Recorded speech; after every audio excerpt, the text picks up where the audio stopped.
Shabbat Shalom to everyone.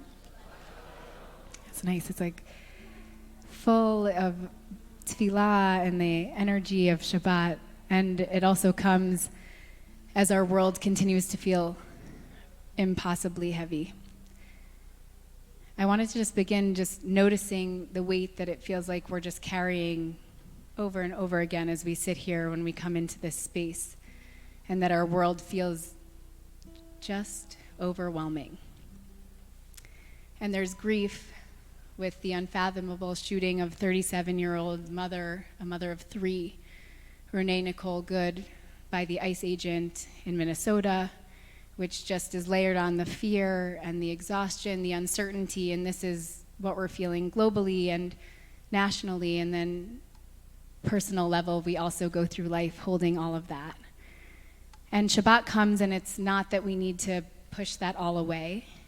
I think we're just allowed to hold it, and we feel it, and we can arrive here as we are, which is the beauty of community, the beauty of tefillah, the beauty of our tradition.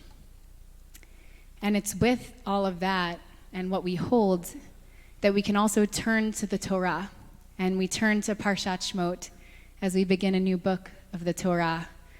And the opening of this book gives us two different midrashim, two different rabbinic stories or texts with the same wise message that feels like it's much needed today. These two midrashim say to us, even when the world or the hurdles that are before us feel impossible, we have to keep trying. We have to hold on, we have to keep trying. So the first of these midrashim come, and it's about Moshe's father, Amram.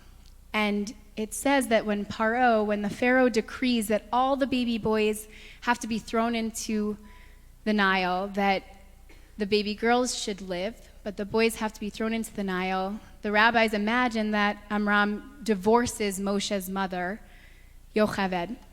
And not only does he divorce her, but he was a leader in the community, and he inspires all the other men to leave their wives.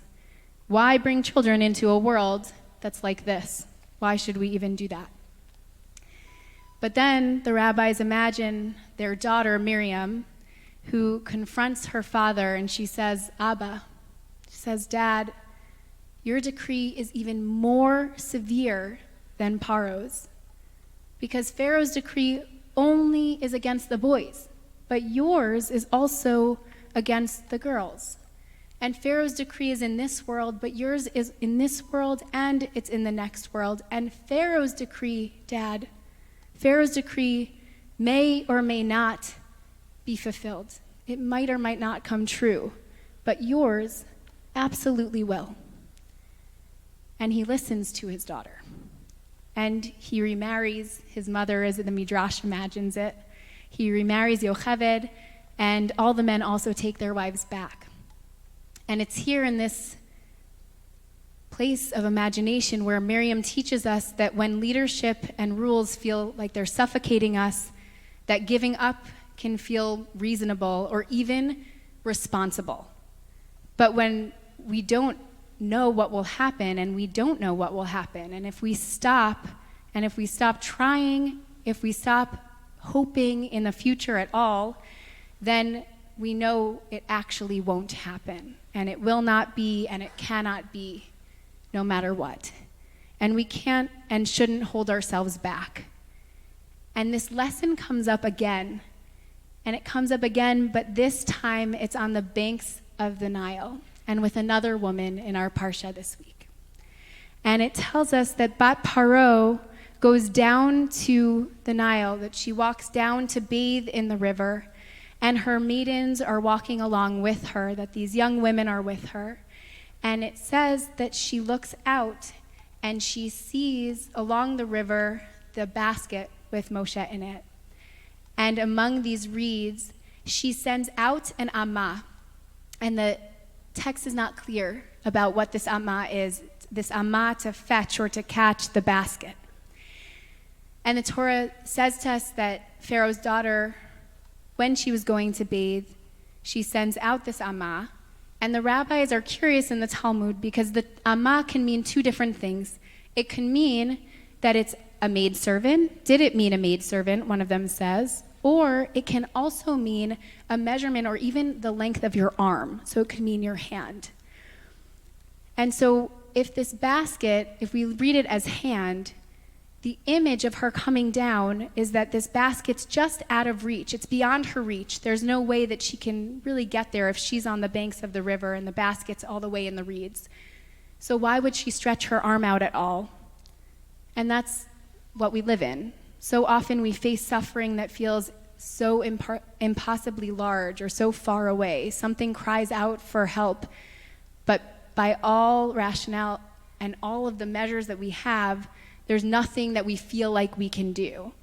And so we just don't act. We tell ourselves it's better if we don't do anything at all.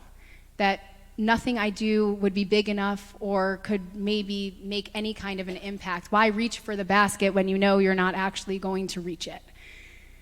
But the Kutzker Rebbe teaches us that Pharaoh's daughter hears that child and she hears the cry and she stretches out this Amma, she stretches out her hand, and the distance is real, that the act seems pointless, and yet because she does the maximum of what she's able to do, she pushes herself, the impossible becomes possible, and the Midrash tells us that her arm actually extends and becomes long enough so that she can reach Moshe.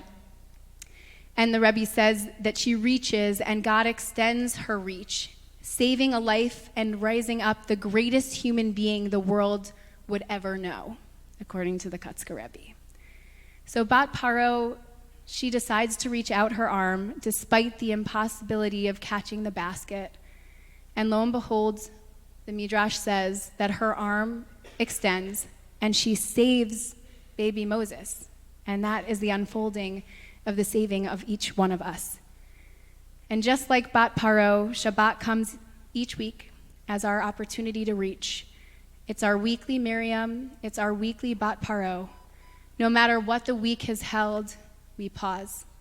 We push back. We unplug. Not to escape the world, but to remember what is worth trying for. And Shabbat reminds us that even when things feel unbearably heavy, it's still on us to reach and to hope, to believe in a better future. Because if we don't try, we know what will happen. And if we do, maybe even redemption, though it feels incredibly far away, becomes a little bit more possible. Shabbat Shalom.